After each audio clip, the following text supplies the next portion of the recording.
Bonjour Cédric Canté. Bonjour. Merci de nous accorder quelques minutes à Strasbourg. Strasbourg, vous avez encore de grosses attaches familiales? Oui, c'est sûr, mes parents y habitent toujours, dans le quartier de la Méno. Ma femme y loue une maison, donc je suis là 3 jours par semaine. Donc forcément, Strasbourg, ça reste dans mon quotidien, c'est très présent. Vous êtes franco-malien, défenseur central, comme tout le monde le sait, 34 ans. Et vous avez fait, j'allais dire, vos catégories jeunes à l'AS Vauban. C'est ça. Vous avez gardé des contacts avec ce club? Oui, bien sûr. Bon, mon père y passe de temps en temps. Moi, pas aussi souvent que j'aimerais, mais je suis déjà allé voir un de leurs matchs cette année. Je suis en contact avec le président Serge Comtesse, donc c'est un club qui me tient à cœur et j'espère que dans le futur je serai amené à y retourner un petit peu. Comment s'est passé votre passage à Strasbourg? À quel moment? Vous aviez 15 ans quand vous êtes arrivé à Strasbourg. Comment ça s'est passé? J'ai finissé ma deuxième année de moins de 15 ans, donc à l'époque c'était on peut appeler ça les U15 et voilà, on m'a parlé de l'intérêt du Racing pour que je vienne jouer là-bas, donc forcément c'était une promotion. Ça voulait dire intégrer le centre de formation et une perspective éventuellement de devenir un footballeur professionnel, donc c'était un changement d'univers et un changement d'ambition aussi. Vous avez été encadré par qui quand vous êtes arrivé au Racing? L'entraîneur c'était Jackie Duguay-Pérou, qui a été mon premier et mon dernier entraîneur au Racing, donc plus de 10 ans après. Donc, vous avez terminé la boucle? Voilà, c'est ça, exactement. Vous avez commencé par une licence amateur, puis vous avez été stagiaire, et vous avez débuté avec la réserve sous Mankowski en 1997. Oui, tout à fait. Donc c'était même, je pense, un peu plus tard. C'était même un peu plus tard, après la Coupe du Monde 98. Oui, donc Pierre Mankowski et Claude Leroy ont pris l'équipe 1. Et en fin d'année, j'ai intégré le vestiaire pro en participant un petit peu aux entraînements, mais j'ai dû repasser par la case centre de formation début d'année 99-2000 et seulement au bout de quelques mois, Claude Leroy m'a refait confiance. Vous avez côtoyé à ce moment-là François Keller, joueur? Tout à fait, ouais, on a joué ensemble. Quel souvenir vous gardez du joueur, parce que vous ne l'avez pas connu comme entraîneur?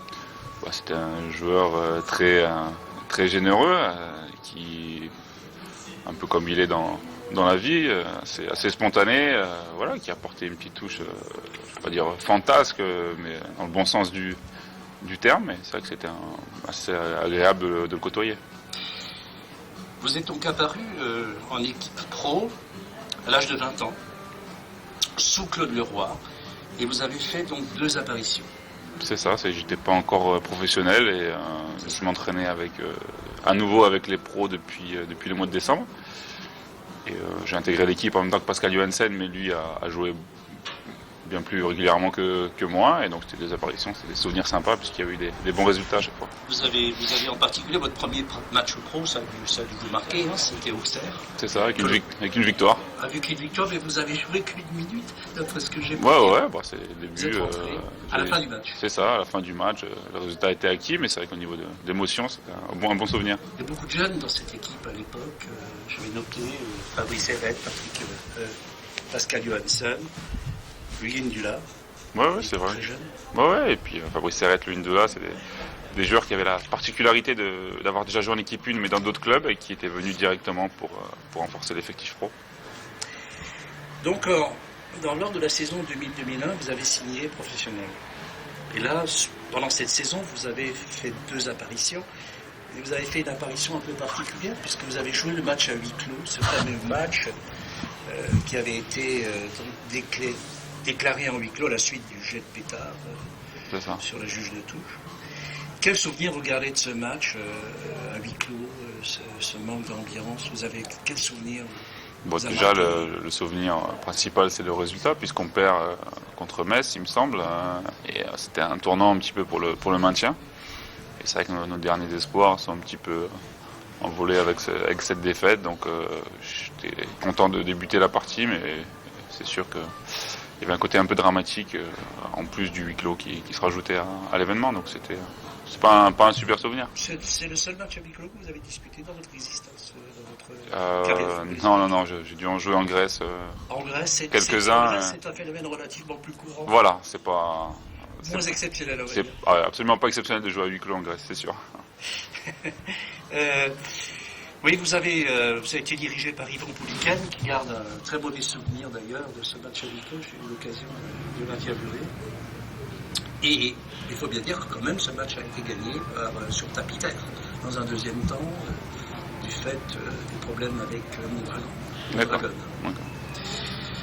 Enfin bon, vous êtes descendu avec l'équipe en deuxième division, mais cette année-là, en 2001-2002, vous ne faites aucune apparition dans l'équipe. C'est normal puisque j'étais prêté au FC Istres. Vous avez été prêté à ce Voilà, moment-là aussi. j'ai été prêté fin août à Istres, où j'ai passé toute la saison. Et où j'ai fait une quinzaine ou à peu près 15-16 apparitions en deuxième division. Vous n'avez pas été déçu c'est Yvan Sec qui avait pris les rênes de l'équipe, vous n'avez pas été déçu de cette décision de prêt? Non. De manière positive? Ouais, bien sûr. De toute façon, j'ai toujours pris un petit peu les événements contraires de manière positive. J'ai toujours essayé de le prendre positivement. Et j'avais fait toute la préparation, j'avais fait quelques matchs amicaux, mais il y avait un effectif assez important. Je sortais d'une saison où j'avais pas beaucoup joué, donc dès que l'opportunité s'est présentée, avec mon agent, on a décidé de nous orienter vers un prêt.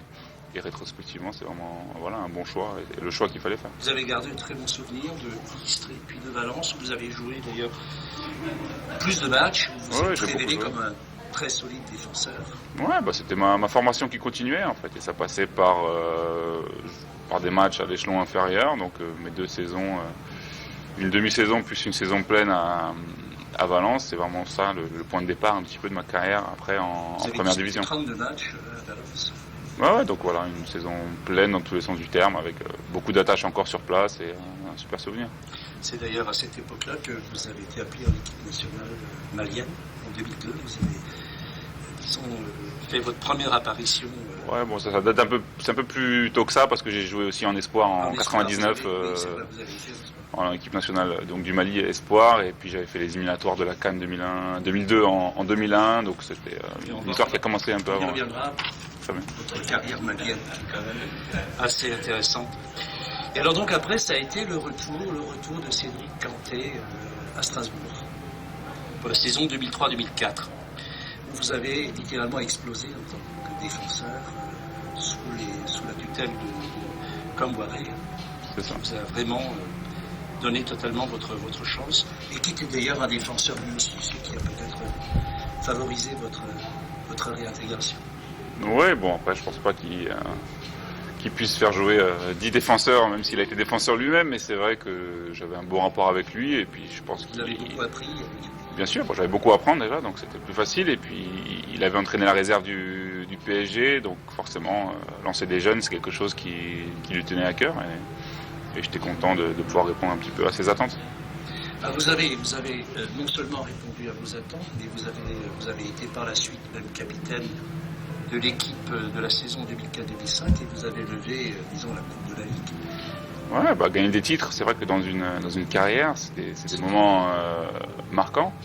En tant que capitaine, voir tous ces Alsaciens au Stade de France, c'était vraiment pas inespéré, mais c'est vrai qu'on avait eu un début de saison compliqué, et finir comme ça en apothéose, et après assurer le maintien avec des belles victoires, notamment à Sochaux, c'était une fin de saison très très enrichissante. Malheureusement, qui s'est soldée par une descente. C'est la saison d'après, ça. Ouais, saison d'après. Oui, non, 2004-2005, on finit, je crois, 11e, on gagne la coupe, donc tout se passe bien. On a un mercato un peu agité.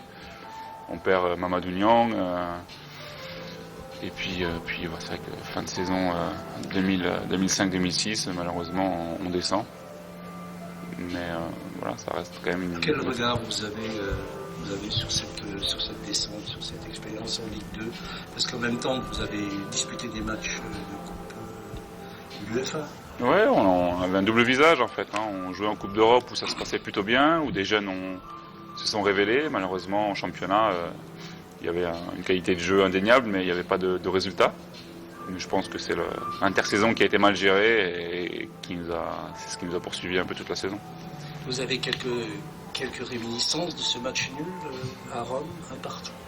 Ouais, bon, je me rappelle très bien. Hein. Je pense qu'on n'était pas bien en championnat. C'est un match que tout le monde voulait jouer. Il y a des matchs de poule à l'époque. Ouais, match de poule. Donc, on avait joué notamment contre Bâle et puis à Rome. Et c'est vrai on fait un super match. Moi, malheureusement, je me blesse et je sors avant la fin du match, mais ça reste un gros souvenir parce que c'est un match de Coupe d'Europe avec Strasbourg contre une équipe prestigieuse. Donc, j'aurais préféré qu'on ait des points en plus en championnat à ce moment-là, mais bon, il fallait prendre ce qu'il y avait à prendre et c'était quand même quelque chose d'intéressant de pouvoir jouer la Coupe d'Europe avec Strasbourg.